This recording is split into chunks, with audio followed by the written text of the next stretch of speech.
Good afternoon, everyone. Welcome back to this StatPro classes. Today, I will be teaching how to provide a dead load and live load on a structure. And if time permits, I will teach all these things, that is seismic analysis. So, previously, what we had learned, previously we had learned how to develop structure. Previously, we had learned how to uh, start the structure development by putting the nodes. Then we have also learned the basic items, that the various members, how to find out the number of members, the number of nodes, and the shear force and bending moment diagram acting on the structure. Today, it was my plan to teach you seismic analysis as well as earthquake analysis. But before that, I feel that before starting with earthquake analysis and discussing the podal provision, I hope you have learned in last RCC class, in your RCC detailing class last semester. The same thing, I would repeat the same stuff, and I will show you how we provide earthquake loads on a structure. But before that, we will first learn how to provide dead load and live load on a simple RC frame structure. Now, if we start with this thing, I want to say that we always use IS 875 Part 1 for dead load and IS 875 Part 2 for live.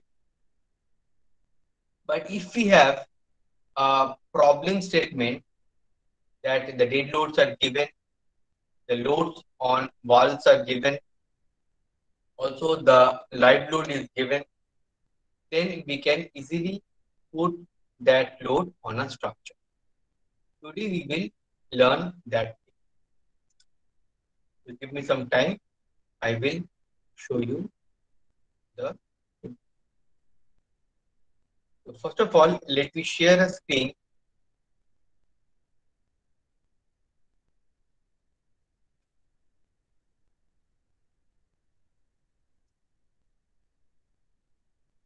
Just a minute.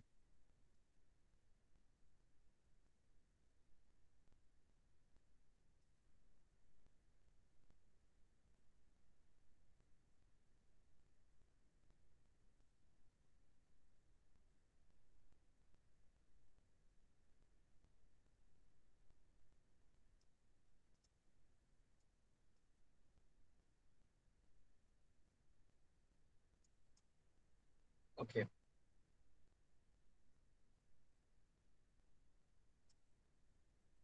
My intention was to, as I think the presentation is visible. My intention was to show you or uh, slightly talk regarding the earthquake study and how we progress in earthquake. What is the fundamentals of earthquake engineering and dynamic of structure? Structural dynamics and earthquake engineering is completely a separate subject as far as BTech course is concerned. We do not learn so much in details in BTech level because it is basically a postgraduate level course. But since we are all advanced students, that means we have to learn slightly basics of the earthquake study. What are the various types of earthquake and what are various codes available in the earth? But before directly going to earthquake, I will take a structure which is studied after the Bhuj earthquake, that is the earthquake which took place in Bhuj in Gujarat in the year 2002 to 2003. Started in 2003. In 2003, there was an extremely strong earthquake which took place in Bhuj, a place in Gujarat. After that, what happened? The seismic study or the importance of earthquake engineering gained high importance in India. IIT Roorkee BMTPC, that is the Building Material Testing and Practical Center, IIT Kanpur. These some of the pioneer institutes who contributed towards earthquake engineering and structural dynamics. Even the study of earthquake gained importance from this earthquake onward. In this presentation, I will first show you a structure which was collapsed, or which was, what should I say, devastated due to this earthquake. We will take that building. That building is basically a school building. Okay? I will show you that. So let me show you this. Regarding the details of earthquake, I will come to that point. But before that, I will show you how we progress. So this was a structure which, here the question was that it was a school building actually. It was about 30 meters by 8 meters, 30 meter in length and 80 meters. That is small, sort of a corridor. Now the question says that determine the total base shear as per IS 8, 1893 part 1 2002. There are two different codes I will take. First is the older code, which is a 2002 version, and the new code is 2016 version. That also I will show you in the slide. So this was a school building located in Bhuj and was founded in medium soil. So for earthquake, we need various criteria, like we need the location of the structure, we need the type of soil, we need the dead load and live loads acting on the structure. So basically, seismic load is basically a function of dead load and live load. So if you, as you can see, this is a plan of 5 meter each. That means we have six bays of 5 meter each, cumulative bringing to 30 meters. And this is in x-axis and 8 meter is in z-axis. So coming to the details, this is the elevation of the structure. We have from the ground level, we have the 1 meter. Then each every floor, it is 3 meters. So if we take it from the foundation, it is more or less about 3 meters. So basically, all the floors are 3 meters, and it is 1, 2, 3, 4, 5. So G plus 5 building. Okay. G plus 5 building. And the right hand side, so for a structure, to develop a structure, what we need is that this is the center line of columns. And also we have this elevation, which tells us the height. And if you see, this grid is basically not only the center line of columns, but also we have the beam layout. In similar fashion, the beams are placed in this way. Now, the first thing what we have told, that is the grade of concrete M25, grade of steel Fe 415, density of concrete, unit weight of concrete is given, density of brick wall, it is given, life load for roof, it is given, life load for floor. Here, if you see in the point 4 and 5, they have separately given the live load for roof and live load for floors. Because the live load of roof is slightly lower than the floors, because if you see the live load of the floor is 5 kilonewton per meter square. It is a school building. So there will be gathering of masses and there will be gathering of students. See, this value you can cross check in IS 875 part 2. And for roof, since it was restricted, so it was taken as 1.5 kilonewton per meter square. But practical in scenario, when you will design structure, you will not take any lesser live load. That means if you take for a residential building, what I take is that 2.5 to 3 kilonewton per meter square. 2.5 to 3. So that same live load will be carried forward and it will be applied on all the floors. Okay, because we should not take lesser live load in roofs, because we can arrange some function, we can arrange some gathering on the roof. So during that time, a huge gathering can take place on the roof, and if the live load is not considered sufficiently, this may collapse the slab. So whatever the live load we take, I always say that we should take the same value of live load throughout the structure. That leads to safe. Safe design. Here the slab thickness they have taken 150 mm, very nice, and also the beam size are represented. Okay. Now let me take first the structure. Okay. So they have shown that along 5 meter span, you see here, along this 5 meter span, the size is 250 mm by 600 mm. If you feel, you can write these statements also, because this problem statement is very helpful for you also whenever you go for a BTech project or some building design. For this 5 meter, it is the beam dimension is 250 mm by 600 mm. Along 4 meter span, if you see, along 4 meter span means this span. Along 4 meter span, the beam dimensions are 250 mm by 550 mm. And the last, along 2 meter span, it is 250 mm by 400 mm. So all these are the basic data which we need. That means along 2 meter span, that means along these sides, if you put the beams, that is the beams will have a dimension of 250 by 400 mm.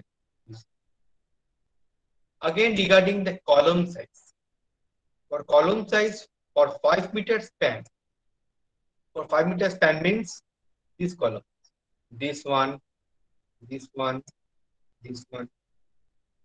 So along this 5 meter span, sorry, not this one, the top one is all the columns in this back side, which are along 5 meter span. See, they are taken 300 mm by 600 mm. That means for columns, this layer and this line. These two lines, they have taken columns of 300 mm by 600 mm, and for 2 meter span, they have taken 300 mm by 500.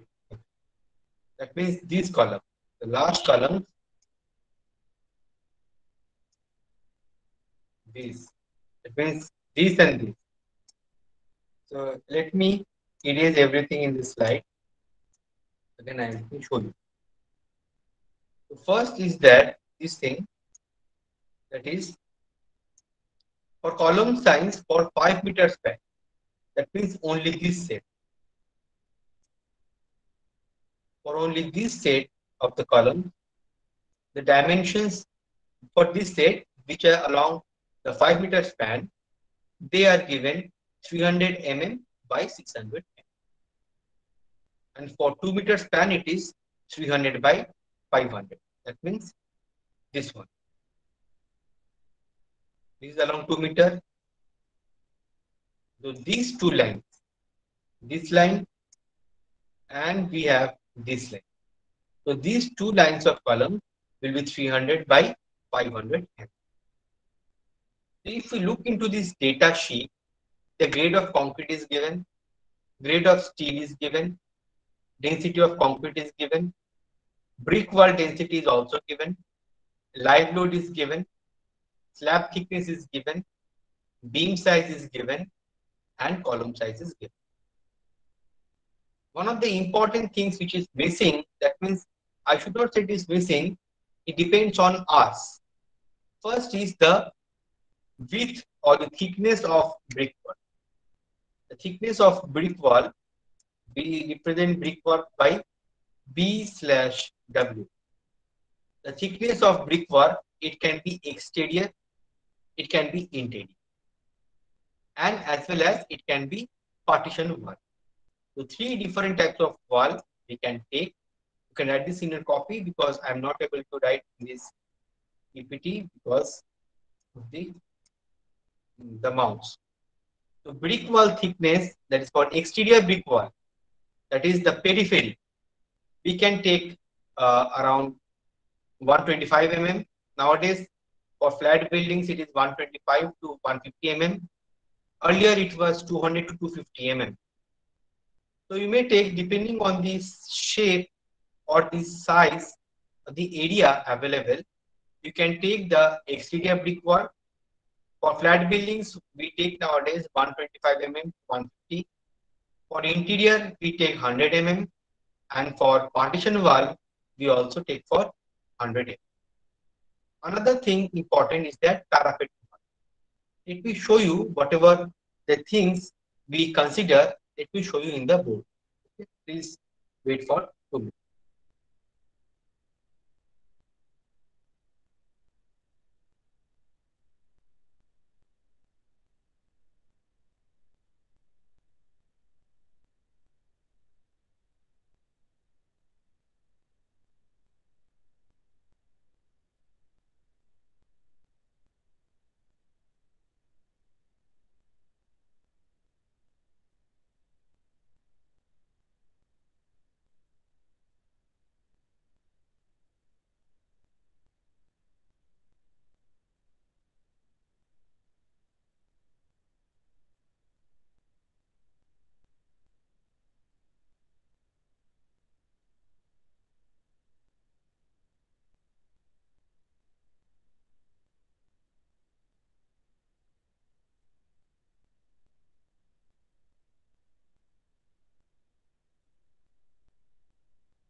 Now see, coming to this, okay, coming to this, I can tell you today we are learning the first primary design, that is being that is structural or RCC design. Okay, I'm not dwelling. So in the next class, this is basically the first step, that is load calculation. Okay, so I will not show you the load calculation. I will show you what are the details we require.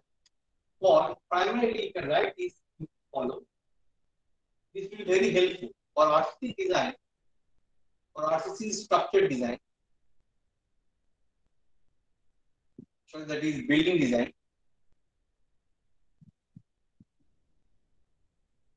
For RCC building design, for RCC building design, what we follow is, for RCC building design, what we follow is that for what we take along with all the parameters, I already showed you while discussing. Well, so I showed you that while the beam design, sorry, the beam cross section, column cross section, slab thickness, what we things we require primarily for the design is that the brick wall thickness. That is the brick wall,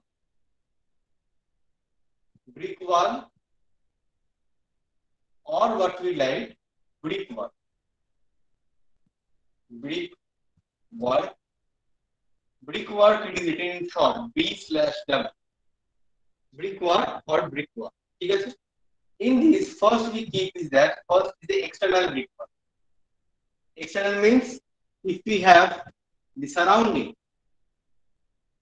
if the plan of the building is surrounding like this, the exterior brick wall will be, if you take 20 mm, no problem.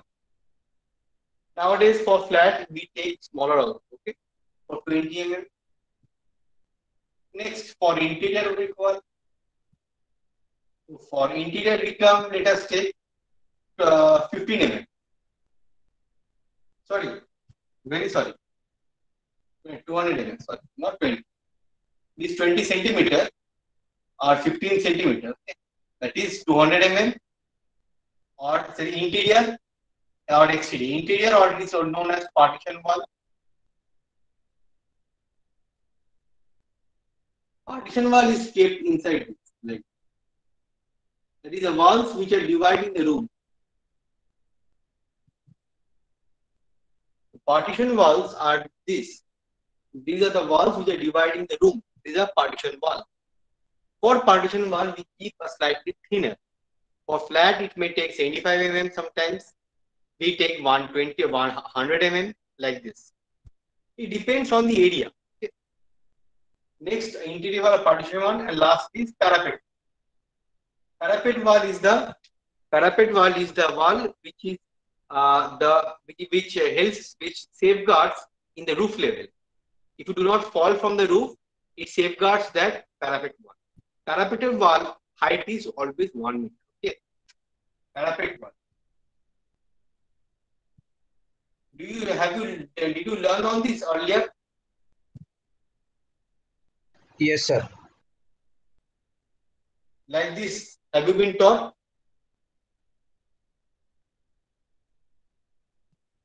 Like this, have you been taught? To what are the things we have to take consider into? I think no. Parapet wall is usually height is 1. We do not keep a height more than 1 meter. The parapet wall is this is the brick wall load which is not given in the problem statement. This we have to consider. Okay. And the beam column dimensions you can consider. Okay. What happens instead? You have to consider a dimension. That is for beams, slabs, and columns. I have to go for the design. If you see that some beams or columns are failing, then you have to reconsider or revise the cross section. That means we start with a very thinner section. Let me tell you, while practical designing, I take the beam dimensions at around 250 by 500 mm. 250 width, 500 mm depth. Columns, we take 250 by 400 mm, and slab I start with 125 or 150 mm slab.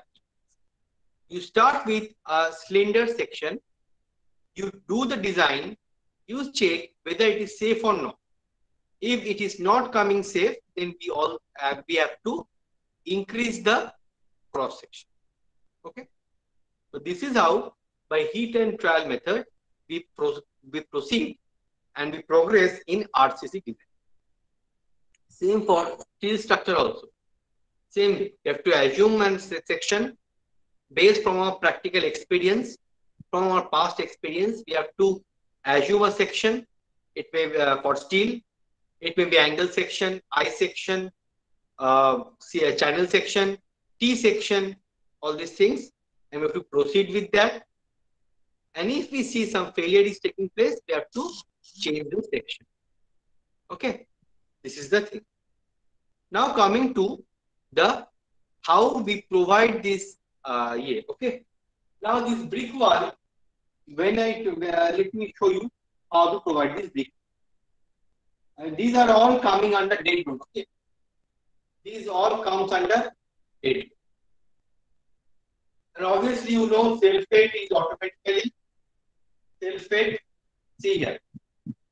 Self-fade. Are you all sleeping or you are awake? Awake, sir. Okay. It is very important to stay awake at least for these 2 hours, because the thing which I am going to discuss is for a lifetime. Is for a lifetime, quote unquote. Okay. So self-fade of beams I don't know, these concepts are not given in any book. Okay. Beams, self-weight of beams, self-weight of column, and self-weight of slabs. They are automatically calculated by STAAD. Automatically calculated by STAAD. They are automatically calculated by STAAD. Okay. Self-weight of beams, columns, slabs, they are automatically calculated by STAAD. Now, what about the brick wall? Okay, brick wall. Now, for brick wall, first of all, let me tell you. Let me. I'm taking a three-dimensional structure to explain it. Okay, I'm taking a three-dimensional structure. I'm explaining it. Okay. For example, I have taken this thing, and let me take interior. Let me take. I'm taking some interior like this. Okay, interior walls and all. So first thing is that whenever we are talking about exterior brick wall, see, this is a structure. This is a structure. Okay. And for example, I am taking first. I am explaining this in the board also. Okay. After that, you will be able to understand instant.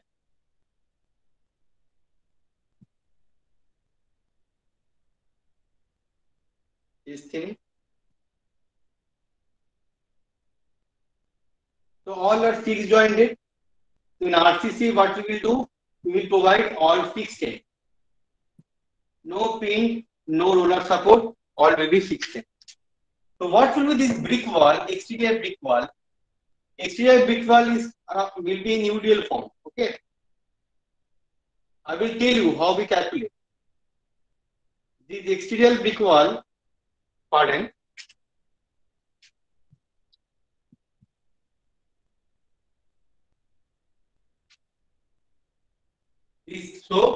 This exterior brick wall, if you see, I am denoting it with the blue pen. This will be acting as an UDL. Similarly, for the top floor, for bottom floor like this.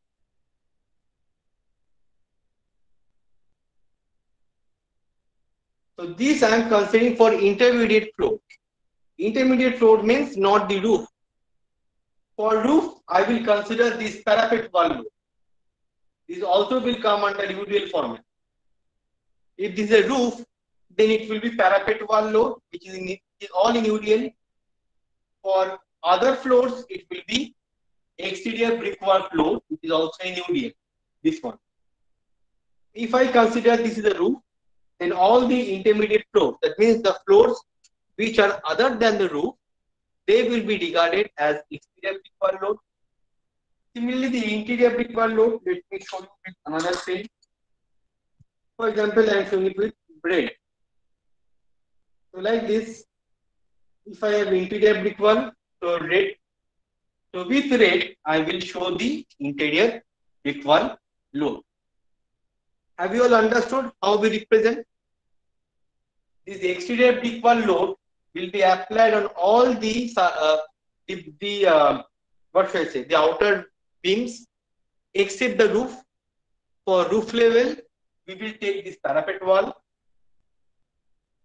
For interior beams, we will take interior brick wall load. Consider concept clear? Okay. Now, how we will calculate this UDL? Very important, because this UDL value we have to calculate as being a designer. Okay. No one will teach us. So if we take the exterior brick wall load, can anyone tell me how we will consider the, or how we will calculate this this load of brick wall load? Any idea? You can give me. Unit weight into volume. Unit weight into volume. Yes, it's in kilonewton per meter. We have to, if beam, then we have to multiply with width and depth. So then the load is calculated in terms of kilonewton per meter. So you are slightly correct. You are slightly correct.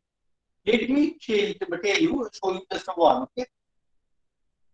This concept comes from our estimation and costing. Okay. This concept comes from our estimation and costing. Let me show you. So this is a one. Let us consider we have this UDL, right? And the UDL load is in what? Kilonewton per meter.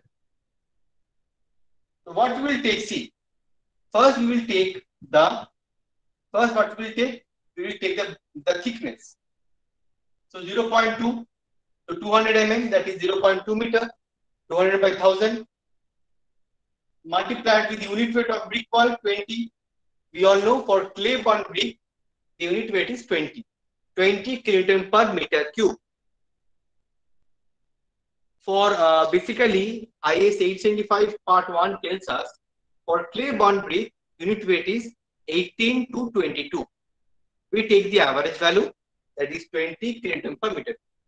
0.2 to 20 multiplied with the length. So this is the load, this kilonewton per meter square, obviously. So we will take the total load, that is 0.2 multiplied with 20, and obviously we have taken the thickness.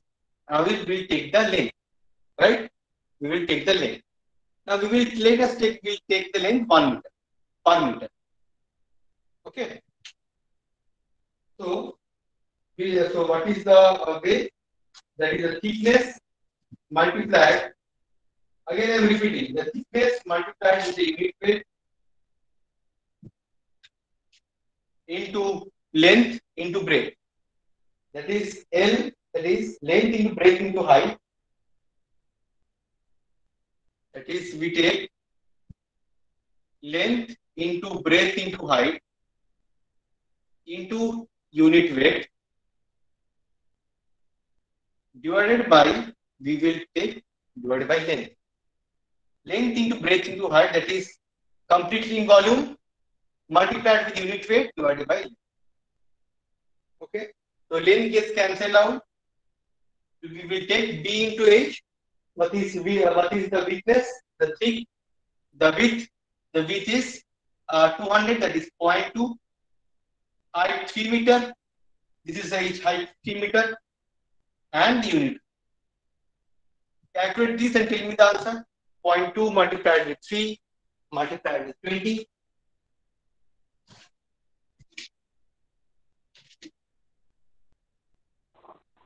Twelve, sir. It is coming 6, right?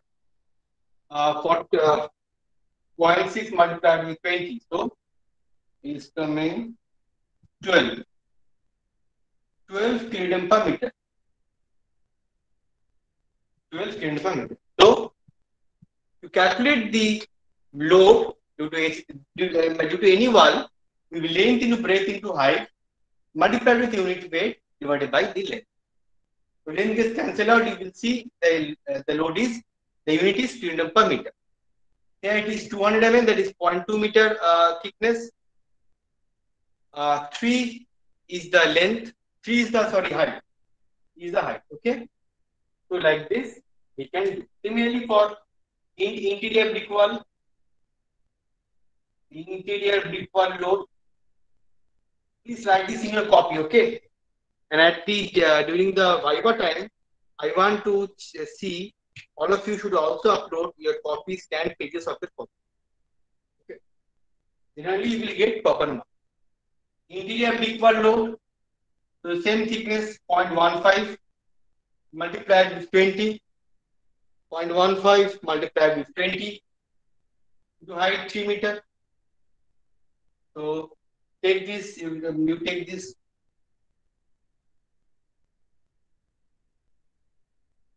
Three multiplied with 3, that is 9 kilo per meter. So while I am jotting down this load, we will take for exterior 12, for interior 9, right? For interior 9, and for parapet wall load, This will be thickness. They are taking the same thickness, 0.15 multiplied with 1 multiplied with 23. So 12, 9 and 3. These are the UDL we will take in for the exterior wall load, interior and parapet. 12, 9 and 3. Okay, so this is the thing which was absent in the PPT. Have you all taken down in your copies? Yes, So sir. Yes, sir. Yes, sir. please take this down. Okay, now we will apply these loads, or we will apply these values in our program, because everything is there for RCC design, for RCC giving the loads, because it's the first stage. Because without doing this, we cannot be able to give the your this thing for earthquake. Now, live load, many times what this statement tells us, live load for residential building, we take 3, usually 3, okay? 3 kilonewton per meter square. Because floor area, obviously, okay? Live load is always a floor load, okay? Always remember, it is acting on the slab. So we take this for residential building. Since our problem was the institution building or school building, then we have to take 5. Okay. And the same live load for the safe design, we should take throughout the building. Now let us come back to our model.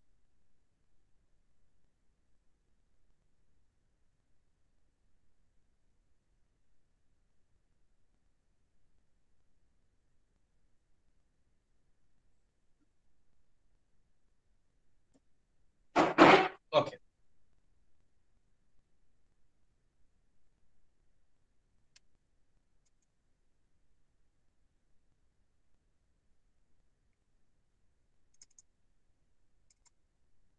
So coming back to our model, now first we have to slightly check the center line of column, and we will follow.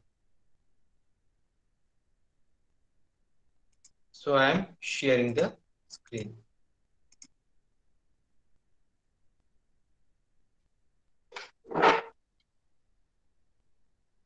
So I will take a new project. So new project. I am selecting the space mode. I am taking school building. Obviously, I will name the file. If you magnify, you will be able to understand. School building underscore Bhuj. This is school building located. Everything was selected, meter and kilonewton. We'll add beams. Finish.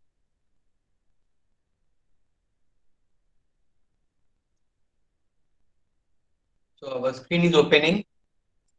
First, what we have to do, already I told you that the primary thing is to do this thing.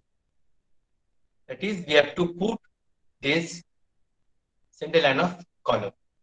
So we know the concept of coordinates, that is a node. Now we will apply this node. We will start from this left corner as you wish. Okay. So first I will take 0, 0. Next I will take 5. I will take 10, 15, 20, 25 and 30. So I have done how many are there? 1, 2, 3, 4, 5, 6, 7. Yes. So we had 7 nodes, 7 dots, and we had already done that. So now we will join that. Add beam point to point. So I will be adding this beam point to point.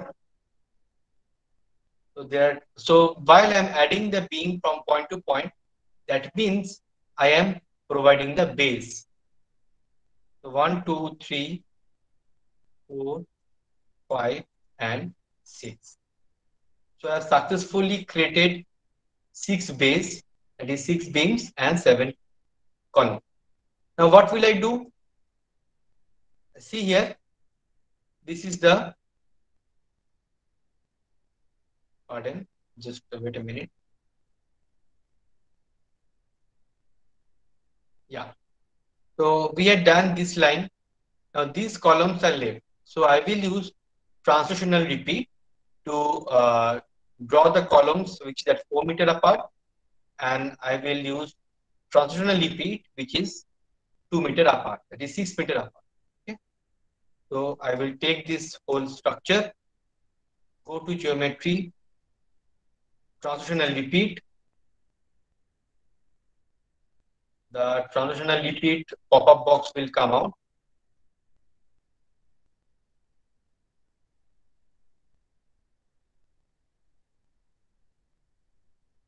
Just wait a minute. It is the option will be starting. See here. So I will be putting it in global Z direction. It is Z direction because this plan, it is a plan, okay, right? This plan is lying in XZ plane. So I will take 2 steps. First step spacing is 4 meter. Next step is 2 meter. So spacing will be 6 meter. Sorry. So I will link the steps. Okay. If you check, now we will obviously check the length. Okay, very importantly. This is 4 meter and this is 6 meter. Okay, sorry. So I would do that thing. So go to geometry, transitional repeat, Z direction. There will be 2 steps. First step will be 4 meter and next is 2 meter. We will be linking the steps and okay. So see here, instantaneously, I've created my grid. This grid I've created. Now I will protrude this thing. See here, if you have seen, this I have already created. Now I will go to the elevation and I will develop the structure in this Y direction. So what is the thing? Let me take the ground level or the plinth level is 1 meter, and we have to take below the ground level. Okay. Uh, if you feel you might take first, we will take 1 meter, then we will go 1, 2, 3, 4, 5. So we will repeat 5 times 3 meter. Okay. So we are taking this structure. We will conduct transitional repeat in Y direction. First, it will be 1 meter. So I will choose the global direction Y. Step will be 1 meter. Link step. Okay. Done. So see, I have done this structure. Now I have done the first 1 meter, that is plinth level. Then I will go 4 times 3 meter minimum. Because if I see the diagram, this 1 meter already I have done 1, 2, 3, 4, 5. That means 5 times I will conduct 3 meter. So let us take transitional repeat. Now I will do the transitional repeat on this structure, right? Not the bottom one. You see here, I will be doing transitional repeat on the top one, not the below one. Because if you see here, we will be doing the floors. So what I did, go to the front version, the front view, just select the top one. Not like this, just like, you have to be very dedicated and it will be very clear. Now I have selected this one, that is the plinth level. Now I can conduct the transitional repeat. So go to geometry, transitional repeat, Y direction. How many steps? We need to take 4 steps or 5 steps rather. The spacing, the default spacing is 3 meter. That means if you put this default step spacing 3 meter, that means all the floor, the floor to floor height is 3 meter. For residential building, we know the floor to floor height is standard taken as 3 to 3.5 meter. We will link the steps because linking the steps shows us that columns are formed. Okay. If you press OK, we can do. Now see, we have the grid is already done. The center line of columns is done. The beams have been created. So the first thing, that is the development of the geometry or the development of the structure, Sir, has already been conducted. Yes.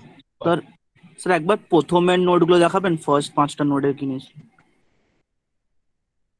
See, I am doing this by Control Z. প্রথম পাঁচটা না, see this one. Sir 1 to 5, note 1 to 5 টা কি নিয়েছিলেন? Node 1 to 5. Just see this 0, 0, 0, 5, because all these are 5 meter apart, right? In x-axis. So 5, 10, 15, 20, 25, 30. Okay. So these are the basic nodes. I drawn this, all this, and I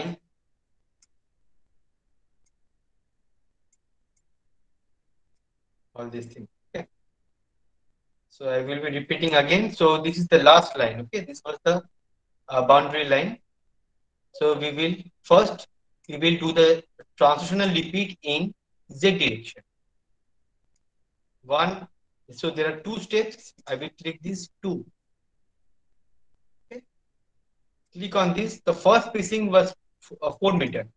If you see the first spacing, if we check here, the first spacing is 4 meter, and the next spacing is 2 meter.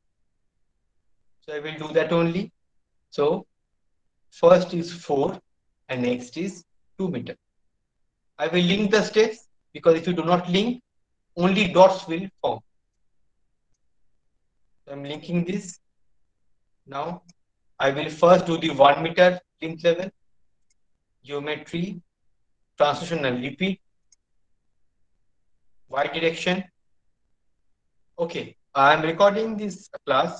After the class is over, I will upload this in the YouTube, or I will mail you. You may go through the video once, twice, and thrice, as many as times you can. Okay. Y direction, and I need you should go through this video minimum thrice. So first step is 1 meter. So I've clicked here 1 meter. See here, the spacing is 1 meter. Link step. So I've created the plinth level. So on the plinth level, I will create my floats. Go to geometry, transitional repeat, y direction. We have floats 5, and default spacing is 3 meter. That means all the float to float height is 3 meter. Okay. So this is the structure has been created. The first step is done. What is the second step? Second step is I will delete all the bottom beams. See here. I will delete all these bottom beams, not the column, because I do not need these beams, right? If you check this, I do not need these beams, because the ground floor, we don't have this beam. This is basically the foundation level. So until and unless we are conducting a tie beam or a strap beam or a strap foundation or tie foundation, we will delete this. But if we are doing some strap foundation, strap footing, or raft foundation, then we will keep this beam. Okay. So I will delete this beam only for the foundation level. Okay. Now the second thing is we will assign the supports. We will go to general. We will go to support here, and we will create here fixed end add. So I have created a fixed end bucket. In the bucket list, I have created a fixed end support. So I'm clicking on this fixed end. So see here, instantly when I'm clicking on this, the cursor has changed to node cursor.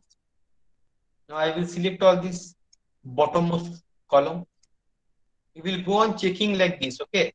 Only one type of view will not help. You will always go to this isometric view. See here in the left corner. By clicking this, you can see all are highlighted. Then you can assign to selected nodes. Assign, yes. So that means all the columns at the foundation level, they are attached with fixed beam or fixed condition. Okay. In RCC structure or any normal structure, maybe steel or RCC, we provide mainly the fixed end. Until and unless it is a special type of continuous beam or truss structure, we go for roller support or pin support. Okay. So second thing is done. We have assigned the support. Next, third thing is that define geometry. That means we will be providing the dimension of beam and column. So first I will create the bucket list. First I have to create the bucket. So go to the general again. In the general, I will go to property. So while adding the property, I will go to my slide. See here. First, what thing they have told? Grid of concrete, all this I will take care. Slab thickness, I will take care of this while giving the floor load. Okay. So beam size, first thing is this. 5-meter span, 250 by 600. Okay. 5-meter span means this one. So these beams are this one, and this one. So all these beams which are parallel to 5 meter, they are 250 by 600. And another is 4-meter span, 250 by 550 and 250 by 400. So here we are having 3 for beams and 2 for columns.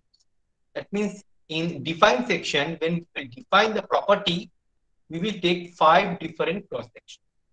250 by 600, 250 by 550, 250 by 500, 300 by 600, and 300 by 500.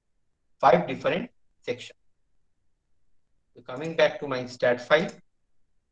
So here, what will I do? Students, for rectangular section, what we select? Which option we select? Tell me. Define.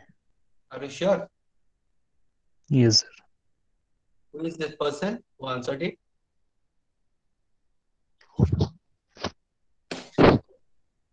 Who is the person who answered it? Sir, Shujad Ali, sir. Your roll number? Sir, 123. Thank you, Shujad.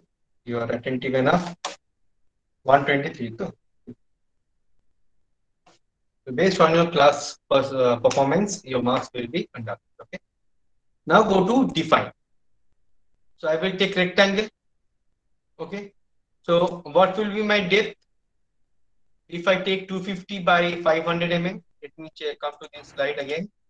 250 by 600. Tell me, what will be the depth? 600 in YD and 250 in ZD. This 600 meter and 250 meter. Oh no, 0.6 and 0.25. Who is this person answering? Apurva, Kumari Apurva. Upurva, what is your roll number? 95. Thank you. Okay, so first I will take 0.6 and 0.25. 250 by 1000. Yeah, 0.2. Okay. So seriously, when I have added it, instantaneously the right side have been done. Next, I will take 250 by 550. So just here, I will take 0.55 and I will add here. Similarly, the things are forming in the bucket list. Now, next we are taking 500, 250 by 500 mm, that is 0.5 YD and 0.25 in Z. Add. Done. Okay. Just pardon you now.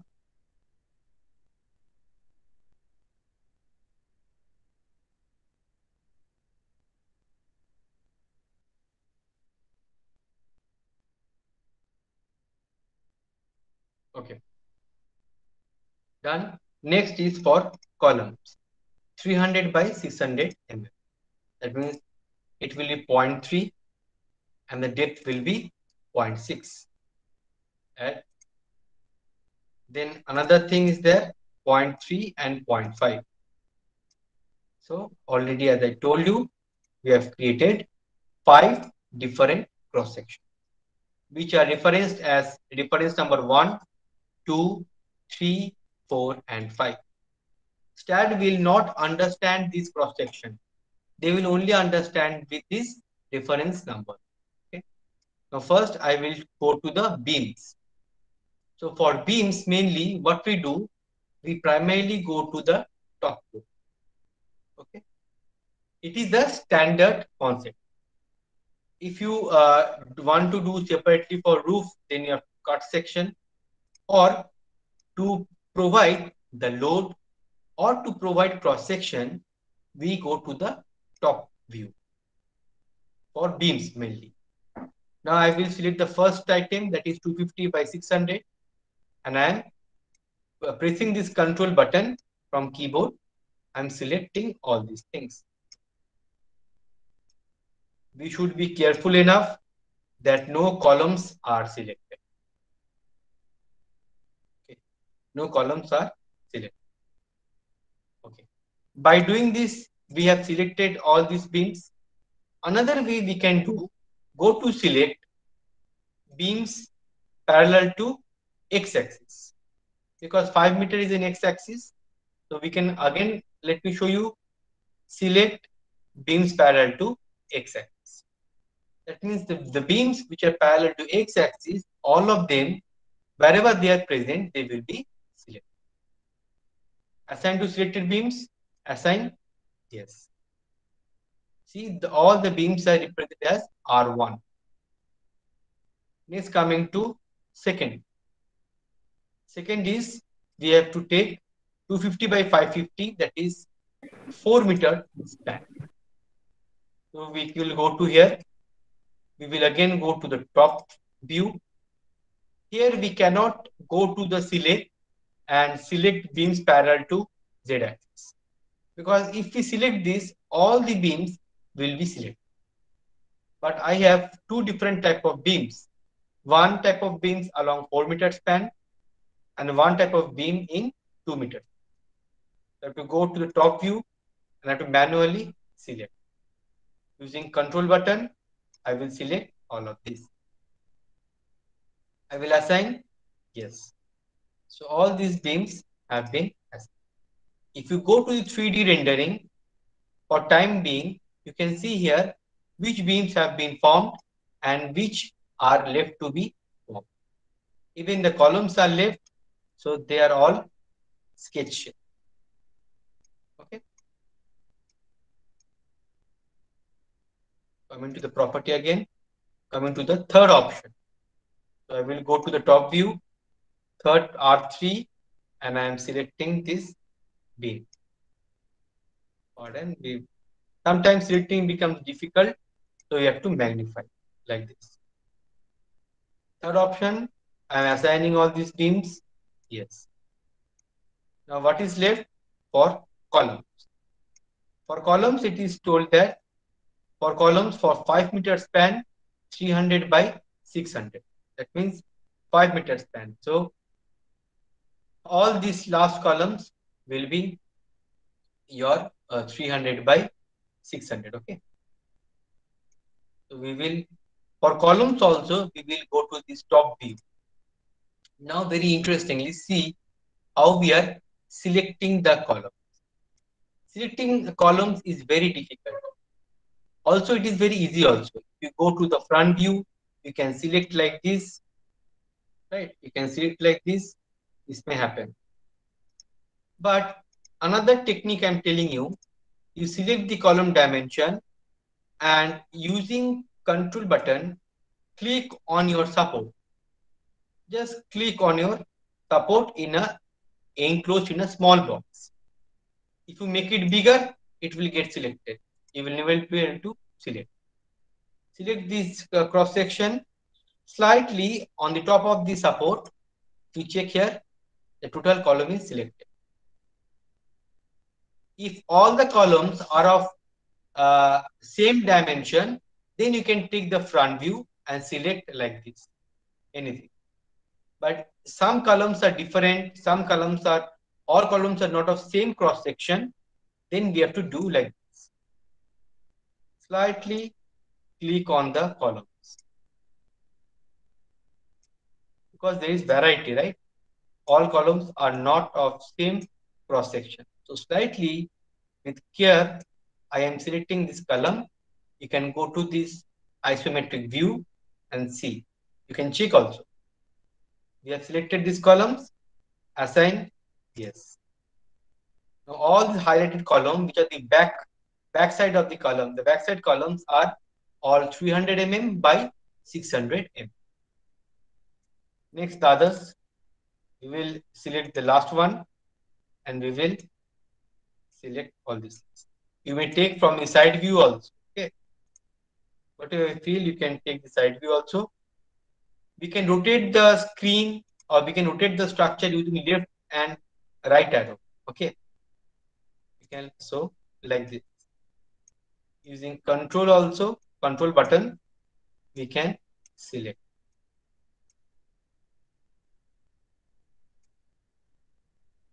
There are various ways you can select any object. Okay. It doesn't matter. Like this, we have selected, assign, and yes.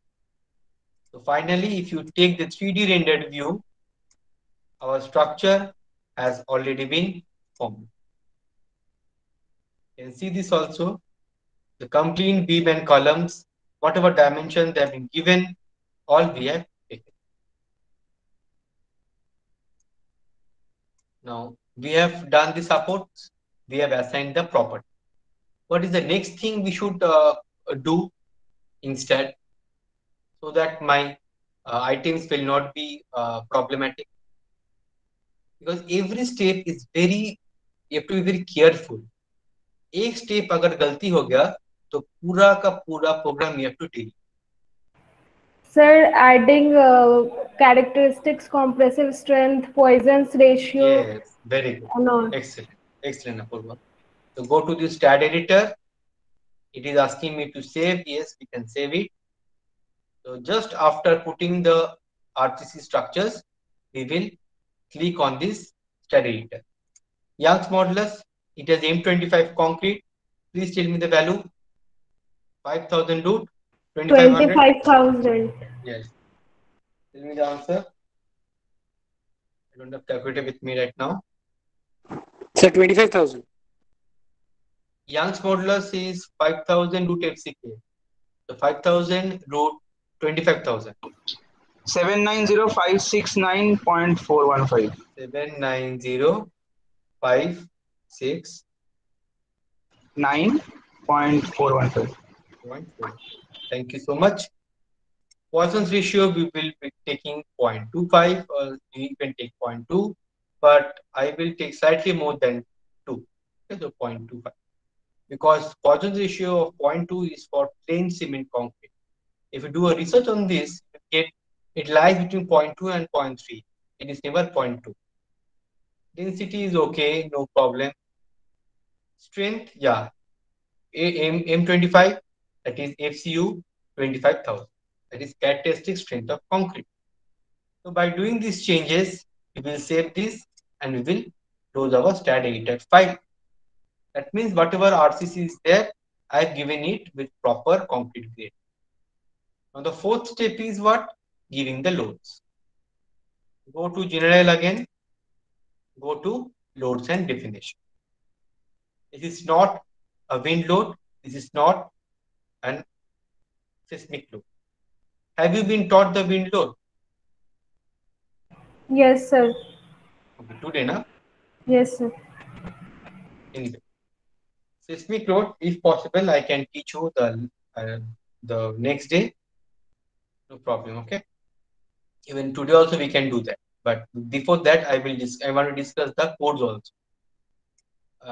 It might happen that in the last class, that is the next class, I will show you the earthquake and also I will show you the RCC design. For RCC design, you just have to follow the IS 456 command, and these are the primitive steps. So first, that the load, very important and very most important thing. The load case details, we will click add. First category will be dead load. So I've taken loading type dead, title, dead load. Give the full title, dead load. Second, loading type 2, live load. Okay. Another important thing is that here we have two different type of live load. Okay. Primarily what we do, for any structure I take only one live. But here we have two different live. So one I will keep it for roof live load 1.5 and other floors 5 kilonewton per meter. Okay. So go to the stat live. Okay. So first I will give the name floor live load.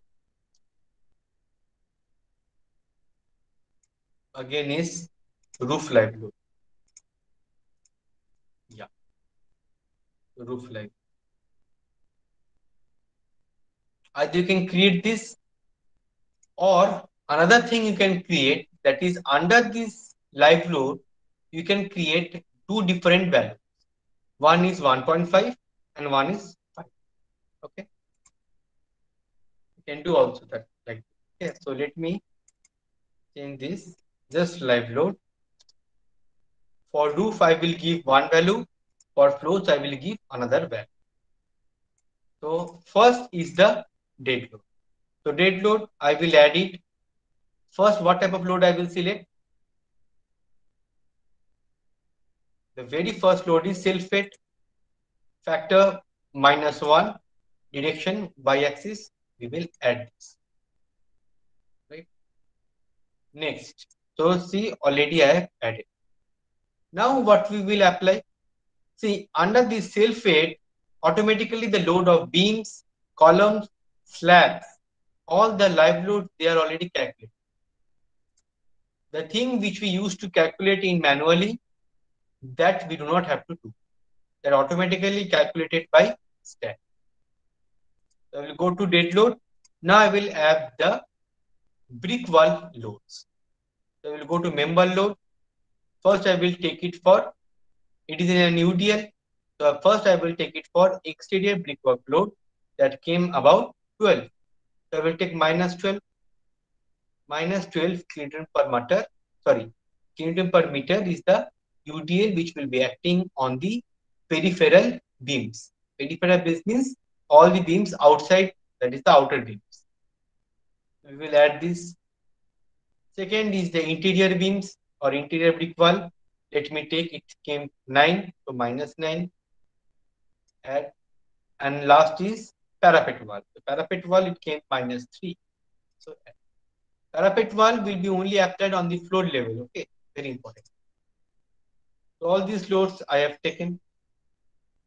Another thing which we have to consider is that the floor load. That means the dead load which will act on the floor. Now, how to calculate the floor load? Very important.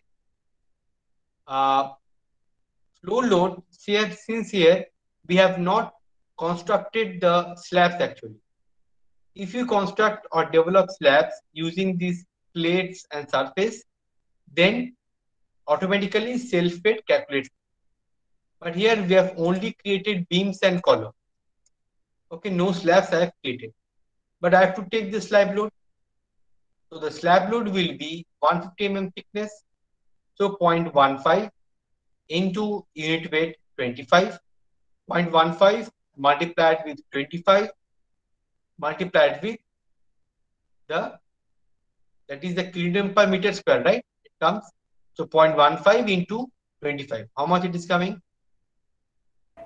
3.75 kilonewton per meter square. Correct.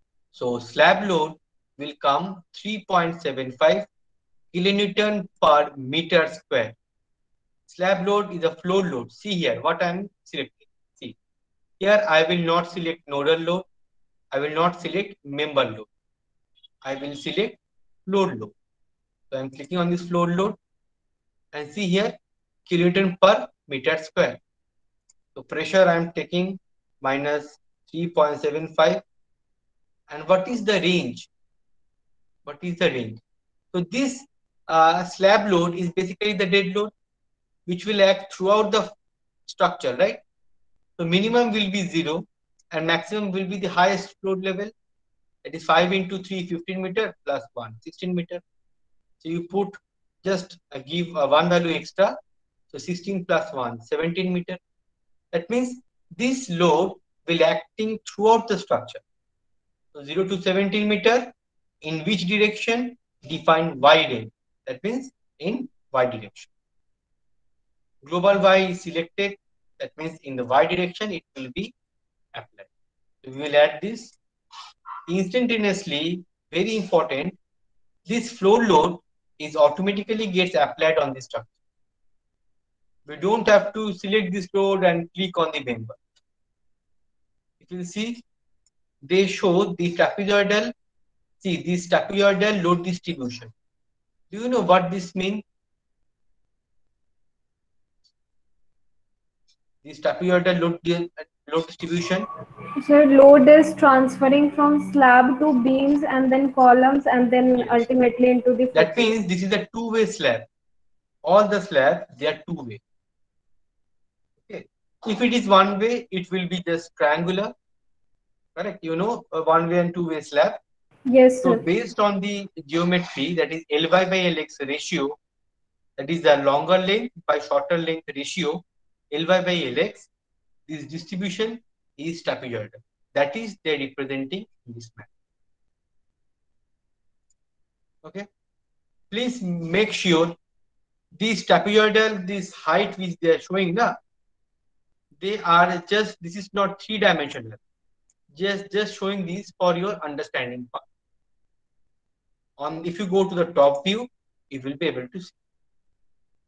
That means this beam, if you consider it is taking the area of this trapezium, if you take this beam, it is taking the area of the triangle. Okay. The flow load automatically catches. Similarly, live load is also a form of flow load. So I will add this. So live load, there are two types of live load I told you. First is, there is flow load. So from plinth level to this level. See, so I'm checking the height. From plinth to this load level, it is 12 meter. Okay, so 0 to 12 meter, I will take 5 kilonewton per meter square. So click on this live load, add flow load, pressure will be -5.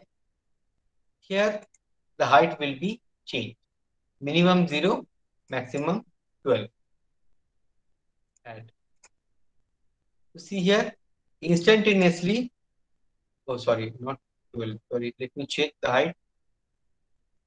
If you do some mistake in the height, automatically it will 12 meter. Okay, so we should give an height above 12 meter, right? So 0 to 13. Because if you give more value, it will catch the roof level also. See. So 0 to 13. That means 13 is just passing the 12 meter, right? So that is why we have to give some value just 1 meter above that floor height. If you give it 16 meter, then it will catch roof level. That is also mistake. Just check this 0 to, for example, let us take 16 meter. See here, it has already caught the roof level also. So we will only take it with 13 meter, 1 meter above 12 meter, right? And another we will take the live load. Flow load, we will select pressure -1.5. Here the minimum will be 13 and maximum will be 70. That is 13 meter minimum will be what? Just above the floor height. See here. Sorry, I just did my mistake. So let us take 15. Yeah. See. It is only this. It is the roof live load. This has caught only the roof, and this is the load level. Can you understand by clicking on this load? The loads are getting highlighted. So we have given the load loads, we have given the live load. Only the thing left is the dead load. So self-weight, we will select all the beams. Sorry. We will select all the beams, self-weight, assign to selected beams of plates, assign, yes. That means all the structural elements, whatever it is present, automatically STAT will calculate the self-weight. Next, we will put the floor load. So first, how to put the floor load? Very important. Floor load, not the exterior brick wall load. There are three different type of brick wall load: exterior brick wall, interior or partition, and parapet. So when we are giving this exterior brick wall load, how we will, so will it be applied on the roof? Yes or no? This exterior brick wall load, will it be applied on the roof?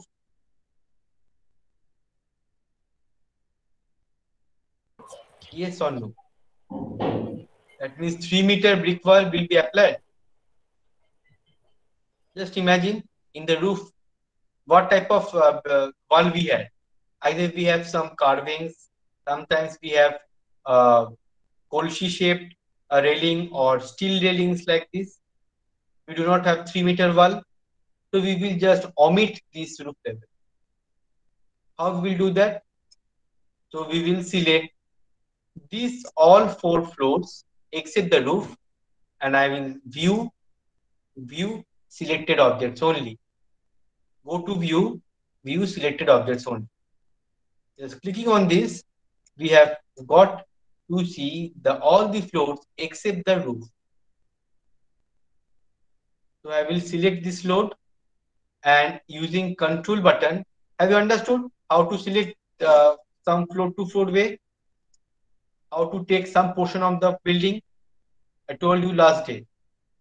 Here is the importance of this option, view selected objects only. I told you while putting the load, this we have to consider. I will go to front view, select all the floor, just except the roof level, and I will click on view selected objects only. Now I will go to the top view, because whenever we have to go to to apply wall thickness or a wall load, we have to go to the top view. So go to top view, select this load. Now using control button, I am selecting all the surrounding or outer beams,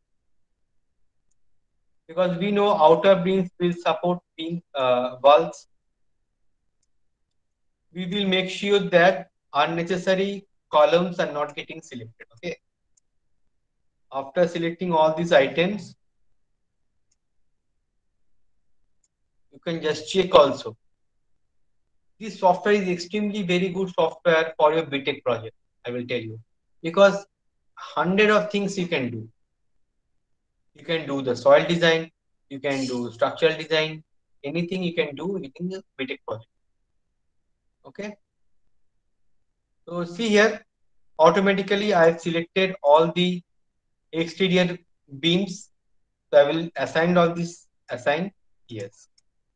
So see here, if you properly see, when I'm clicking on this load, all the outer brick wall is getting highlighted. Now is the partition wall or interior wall. So we click on this, go to the top view. Using the control button, I will select the interior beams. Interior beams. Mind it, it is not always that. Okay, like this.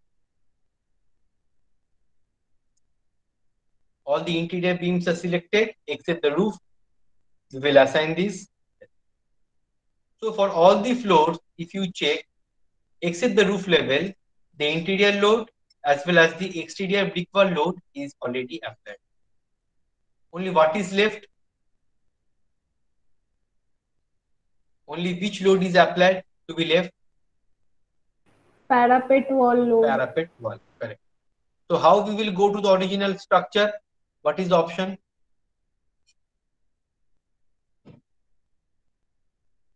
So this is the option, that is display whole structure. Display whole structure. Click on this. The whole structure is displayed.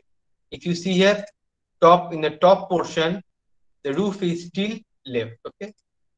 So now I just want the roof level. So what will I do here? Click only the roof level portion. Go to view, view selected objects only.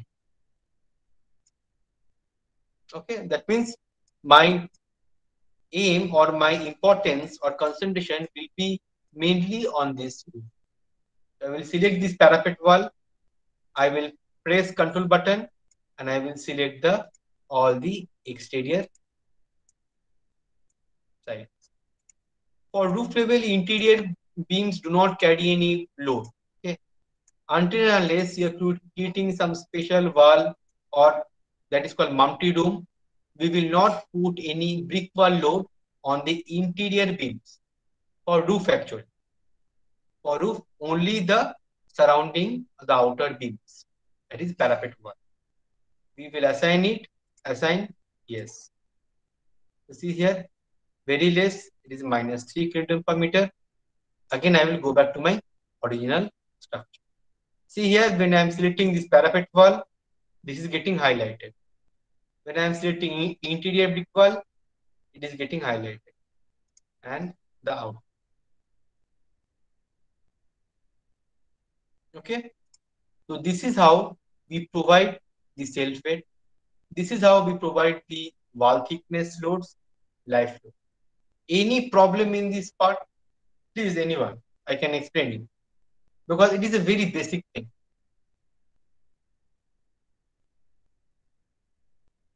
Any doubt? Because I will give you a homework to do this type of loading on our original structure that I discussed with you in the that last class. Is it okay? Fine. Those who do not have stat, they will be at a loss. Okay.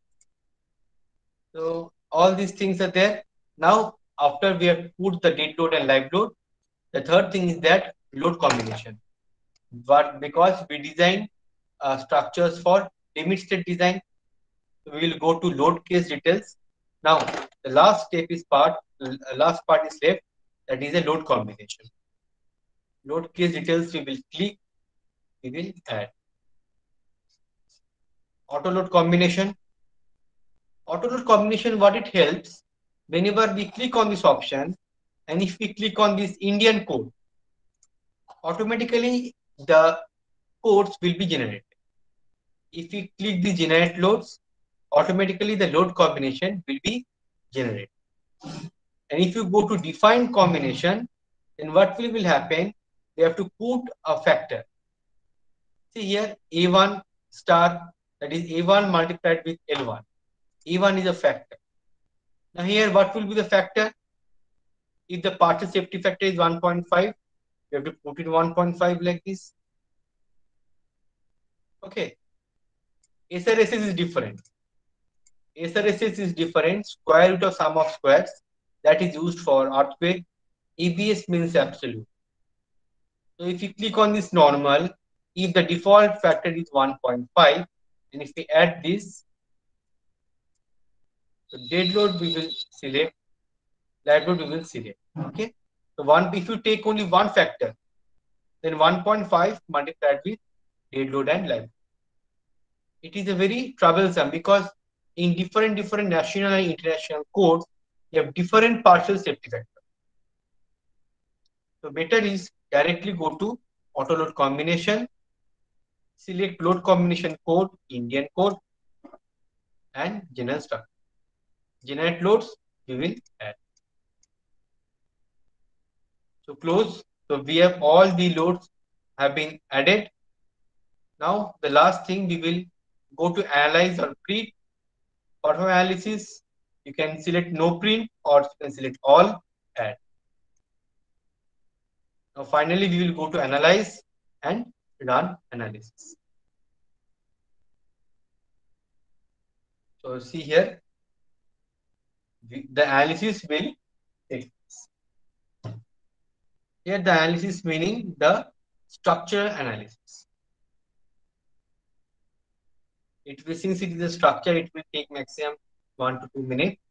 Here we are having 0 error and it has taken 6 seconds. We can go to view output file, done. Okay. So we can go to post-processing mode and we can check the, for load combination, you have to select one thing.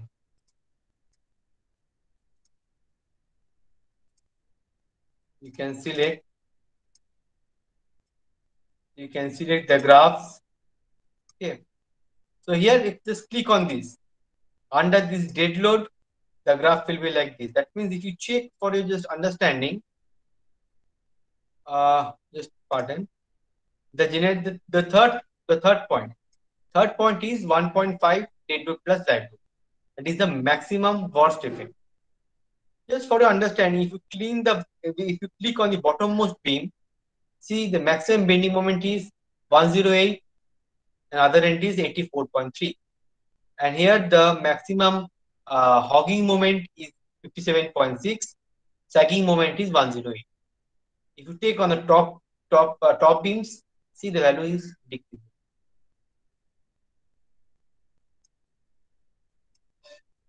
Okay, just like this we can go. If you by one, if you want to select this, so the bottommost beam of the beams of bottom floor, they will carry maximum bending moment, while the top will be lesser. Like this. If you want to check any bending moment shear force of the total structure, for example, you are trying to find out, sir, what is the bending moment shear force diagram of one particular beam or column. Okay, so directly go to this beam option. Here the diagram is also given there. Okay. What you want to take, for example, you go to for the front view and you want to see here. This is the bending moment diagram for your, if you take one floor. Okay, just I want to see one floor. So see here. Now, if you take one portion, just me see. If I want to see only this portion, okay. See here, how the bending moment diagram. See here, to double click this, your shear bending. Even if you double click on this column, shear force, because column takes compression. The shear force we can find out. Here it is 33.03 and minus 31.03. And on this one, to double click this, you can find out the bending moment, shear bending. Okay. Now, if you put lateral loads, then your bending moment shear force diagram will be different. Understood? This is how we can study each and every portion of a structure. For example, based on this bending moment shear force diagram of beams, you can yourself manually design the beam design. Beam design, that is the flexural strength of beams, or the flexural design, as well as shear design. Have you understood how we can do the manual design from STAAD also? We don't have to always depend on STAAD design.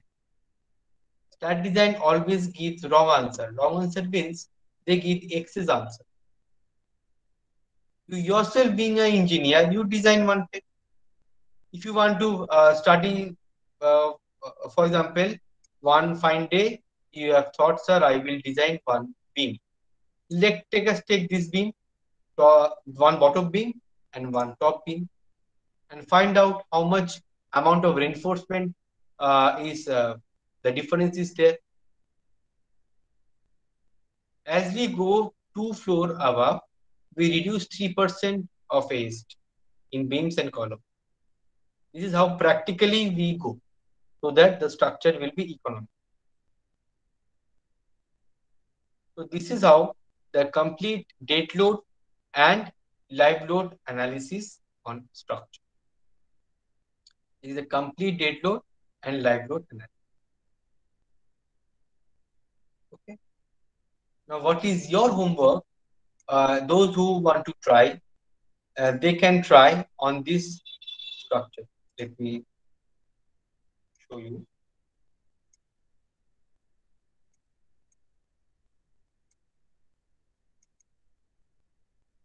That is a model which I shared with you the last day. That is the simple plan. Let me show you.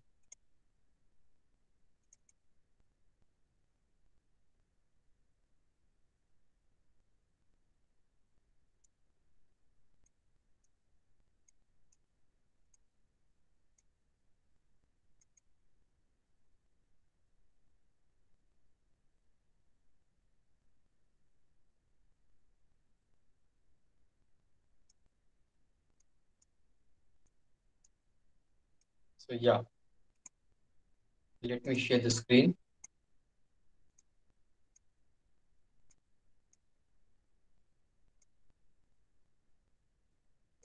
So this was the structure which I told you. So you can draw the center line of beams. Already we had discussed the nodes, and also from the beam slab layout, you can draw this beam.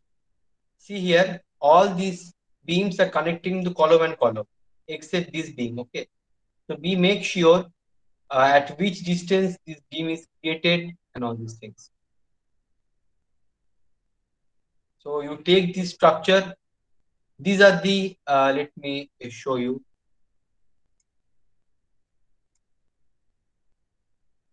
Show you just a minute.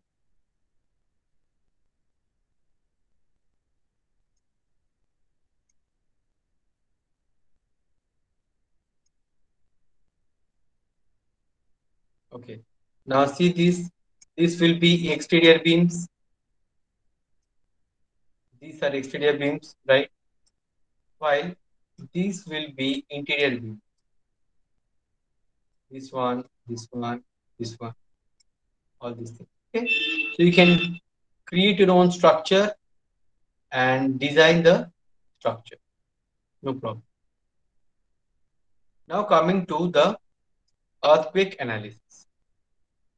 Coming to the earthquake analysis, very fascinating. Okay. Today I will discuss with you the codal provision. Okay, I will not show you in earthquake what to do, what are the things. Very importantly, if I start with the earthquake, let me talk you. Let me take some time to share my thoughts on earthquake. Basically, the earthquake study was first conducted in India by IIT Kanpur and IIT Roorkee. So the things you can find it from the earthquake tip PDF notes. So earthquake is basically what is the release of energy or some seismic, that is the Earth's energy, they are transformed or converted into vibration. What happens in the core of the Earth? Sometimes energy is liberated either in the form of volcanic lava or sometimes in form of energy. This energy sometimes they are transformed form of vibration which passes through the surface of the Earth. So this what happens due to this release of energy from the core of the Earth, the tectonic plates they slide over each other. We all know there are 5 major tectonic plates. That is all related with geology. And what happens? This energy they are transferred or they flow through the ground. They are basically transmitted through the ground of the Earth.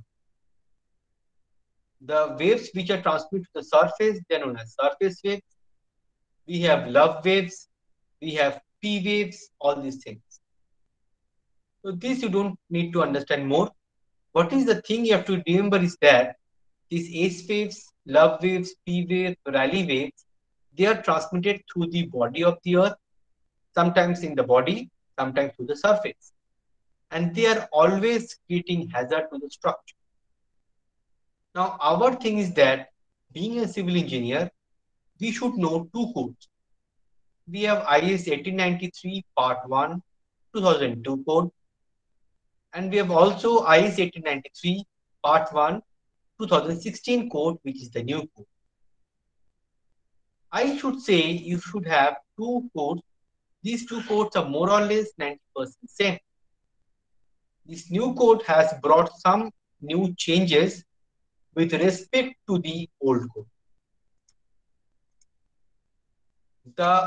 Some of the major formulas are still remaining same, while some of them have slightly altered with some exquisite specification. The 2002 code, when I passed out, we learned this code. And now you will be learning this code. So you should have a hard copy of this code. Not only knowledge, but also for interview purpose, for exam purpose, you may keep this code.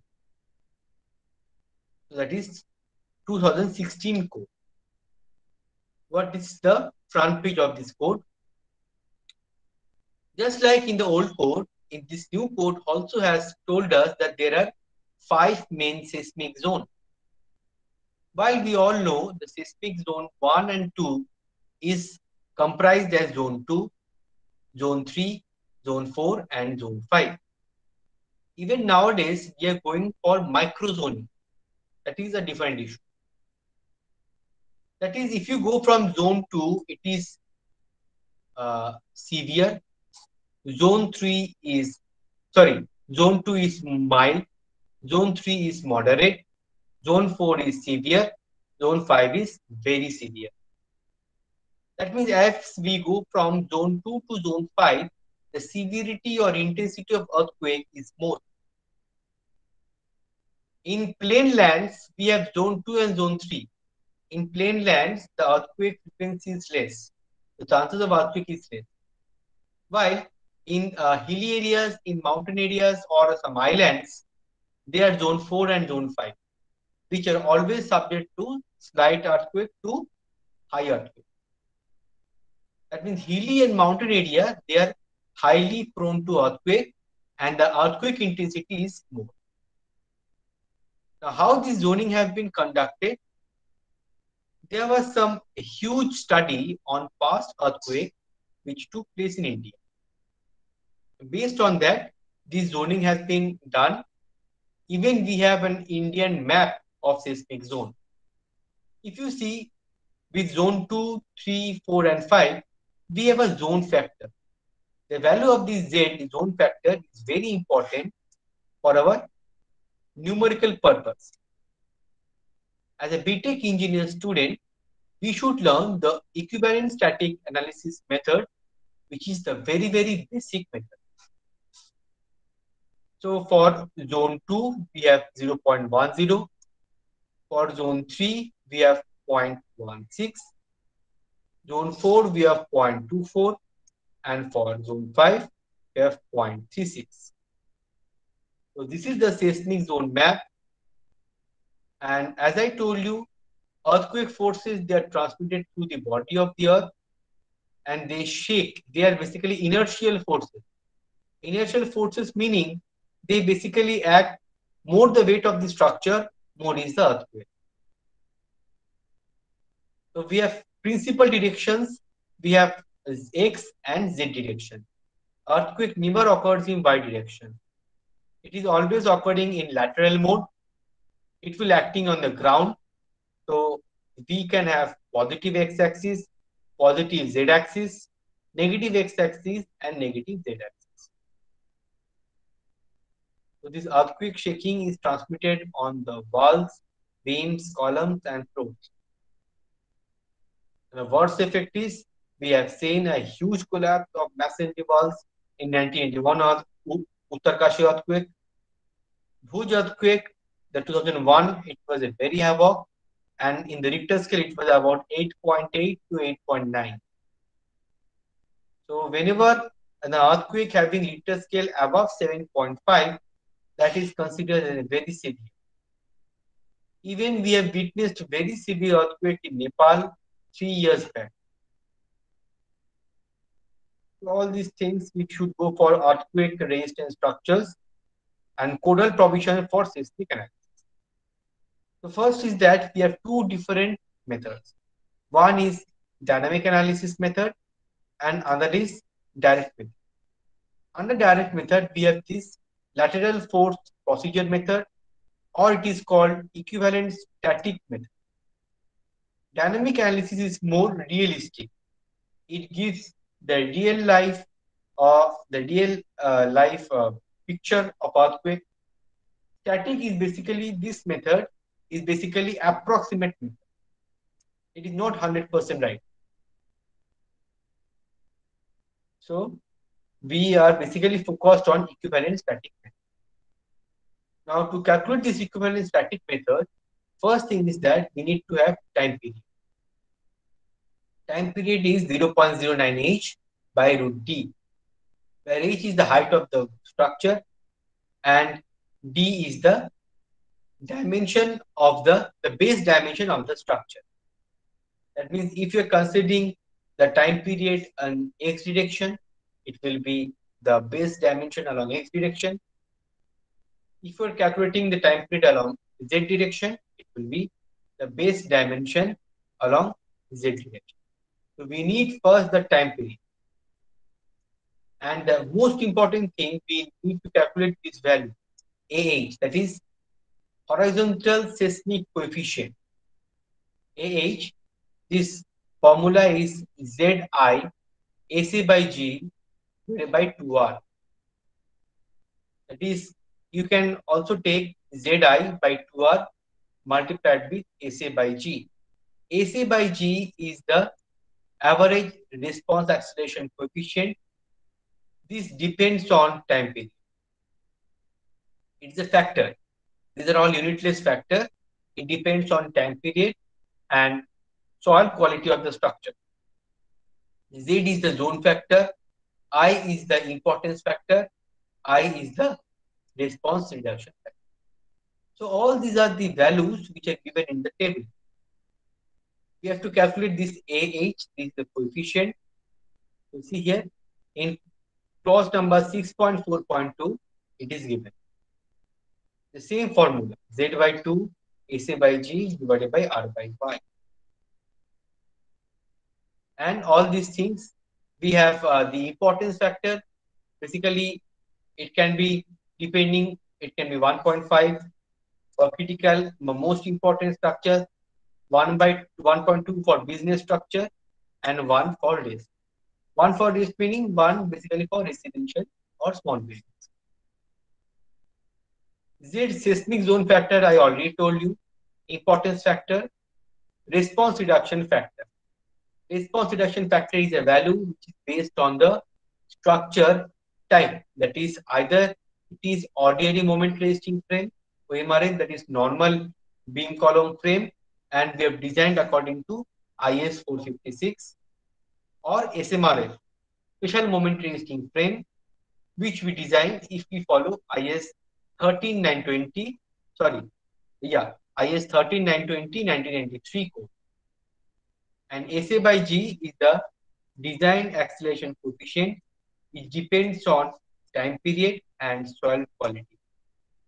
See here, SA by G, you need the soil type and also you need the time period value. How much it is coming and it is lying in which range? For rocky or hard soil, for medium stiff soil, and for soft. So these are the graphs. Always remember damping ratio of RCC structure, I told you 5% or 0.05. For steel structure, it is 2% or 0.02. Damping factor is zeta, basically, and more the structure is ductile, lesser is the damping factor. We all know steel is more ductile than concrete, so it has lesser damping ratio compared to RCC. Importance factor, we have this table in 7.2.3, table 8. Also, response reduction factor. In previous code, in the old code, it was not so much in details, but nowadays it is highly in details. Response reduction factor for OMRF, that is ordinary moment resisting frame. The normal building frame, which we design according to IS 456, we take as 3. If we are going for earthquake resisting structures, we are going it for 5. And all others are there: brace structure, diagonal bracings, cross bracing, truss structure. A lot of systems are there. Lot of details are there which were not present in old code. Another very important thing, that is in table 10 it is given regarding the live load. If the live load is up to and including 3 kilonewton per meter square, that is if the live load is less than equals to 3 kilonewton per meter square, then we will take 25% of the live. If it is above 3, then we will take 50%. And on the roof, when we are going for earthquake analysis, for roof we will take live load as 0. Mainly when we are going for earthquake analysis, for roof we will take live load as 0. And then we will calculate the VB, that is base shear. Base shear is basically the shear force which is distributed in all the floors. Practically what happens, this earthquake which is acting on the structure, for example, this is my structure which we have done. We had calculated, and the earthquake force, they are distributed as lateral forces to the structure. Like this, in various floors, the forces are distributed. And this is called lateral force distribution. And then this variation of lateral force distribution is parabolic. See, it is parabolic. And shear force is what? Base shear is the addition of all these forces. Go on cumulative adding. The top floor it is 1103. Second floor it is add this. For below that, in the third floor add this. Second floor, first floor, ground floor. As you grow on from top to bottom, the design shear or the base shear increases. I hope you can understand what is base shear. Base shear is basically the summation of all these forces. It forms like this. We go on adding, the variation forms like this. Okay, so thank you. This is all about earthquake and earthquake analysis. This is a theoretical part. If you can see this, let us, we can go back. This is the table which we, if you go for manual design, we put the story number, mass number, the weight, the total seismic weight, height, this values and all this. The VB is the design base shear. W is the seismic weight of the structure. Seismic weight of the structure meaning the total weight of the structure. QI is the lateral forces which are distributed in each and every floor. For example, if I have 5 floors, then Q1, Q2, Q3, Q4 and Q4.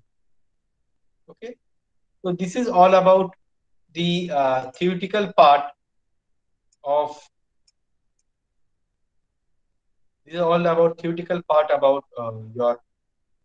earthquake analysis, which we will study according to IS 1893, 2002 and 2016. You will follow 2016 version because